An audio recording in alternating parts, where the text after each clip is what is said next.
Iran का इस वक्त जंग में सबसे बड़ा टारगेट है यूएसएस अब्राहम लिंकन, यानी अमेरिका का वो बाहुबली जो समंदर में तैरता हुआ परमाणु किला है।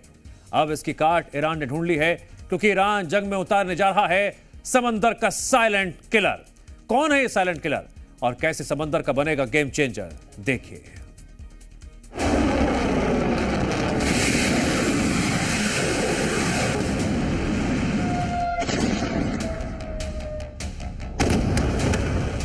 समंदर में उड़ता हुआ काल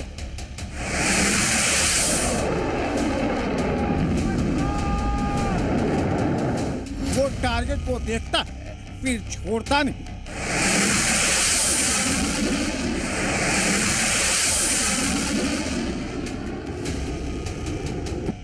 वो समंदर का सबसे बड़ा किलर है।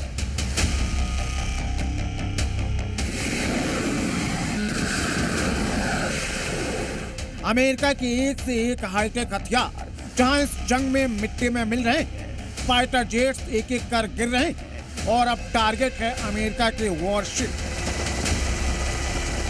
इन्हीं वॉरशिप को टक्कर देने के लिए ईरान ने समंदर के सबसे बड़े हथियार को जंग में उतार दिया है।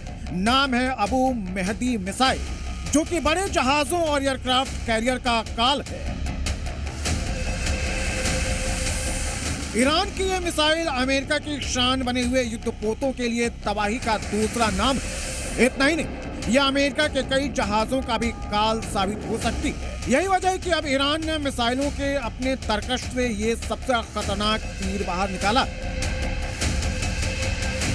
लंबी दूरी से बड़े जहाजों को निशाना बनाने के लिए बनी ये एक long range anti ship cruise missile है, जो टर्बोजेट इंजन से चलती है और जमीन या समुद्र, यहाँ तक कि पानी की गहराई से भी लॉन्च की जा सकती है। इसकी खासियत यह है कि ये समुद्र की सतह से बहुत करीब उड़ती है, जिससे रडार पर पकड़ना मुश्किल हो जाता है।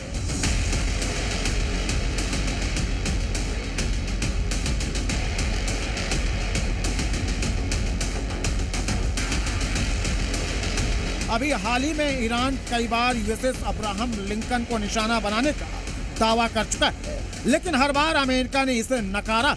इसके बाद अब ईरान ने ऐसे निशाने का प्लान बनाया जिससे इस वॉरशिप को भी यूएसएस गेराल्ड की तरह वापस लौटने की तरह मजबूर होना पड़े। अब तक अमेरिकी युद्धपोत ये मानकर चलते थे वो खुले समुद्र में वे सुरक्षित है, लेकिन ईरान की इस मिसाइल की 1000 किलोमीटर की रेंज ही इसे घातक बनाती है।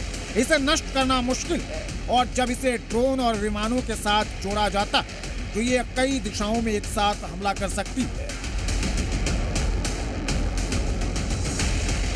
अब जबकि अमेरिका आसमान में भी शिकस्त खा ही रहा है, ऐसे में अगर एक भी ईरान की ये साइलेंट किलर अपने मकसद में कामयाब हो तो समंदर में भी उसके लिए बहुत बड़ा झटका साबित हो।